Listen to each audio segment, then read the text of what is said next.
Ano ka na? Akin na yan. Dito ko ilagay.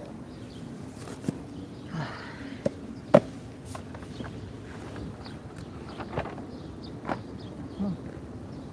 Wala.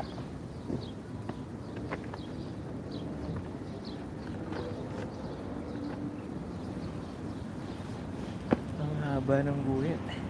No?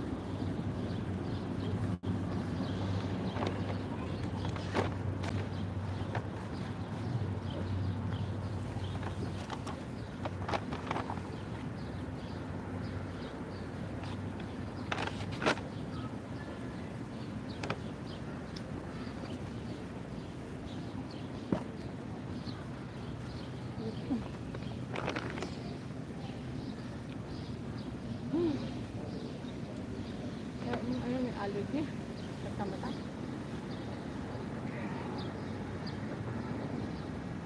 Dagas mo? Pipino?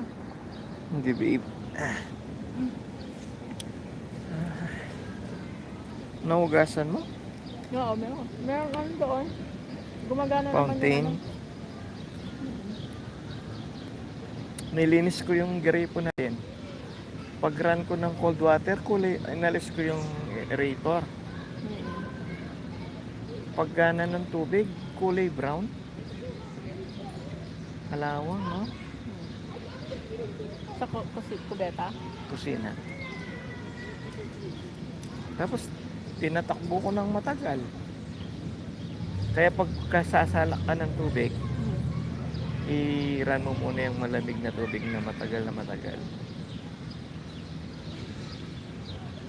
Sayang yung tubig pero hindi mo naman mainom. Kailangan i-run mo na. Nagpupondo yun sa tubo, no? Hindi sa tangke.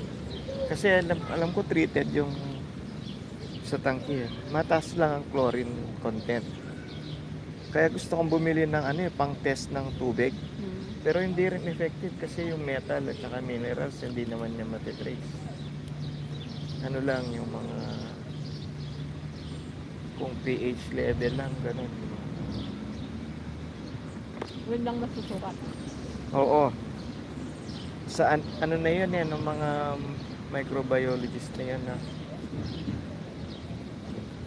O kaya kung meron kang microscope. Mayroon palang ballpen dito. Kaso magiging komplikado na yung ano mo na. pag titingnan kasi 'di ba yung sa balat yung dead skin cells.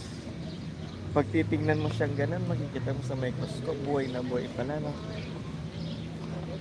Nakasilip ka na ng microbes sa sa telescope.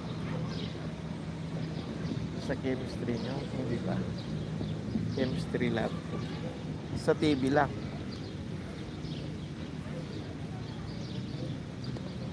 Mahal siguro yung mga ganong microscope. High powered, no?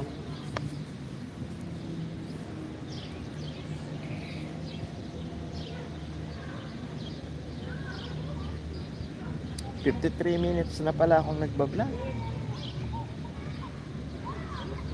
Wala man nanonood.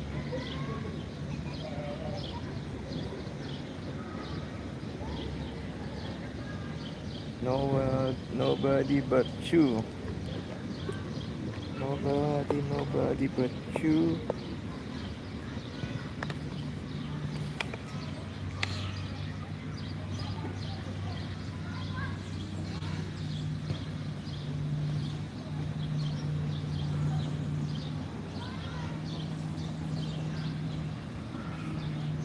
Change.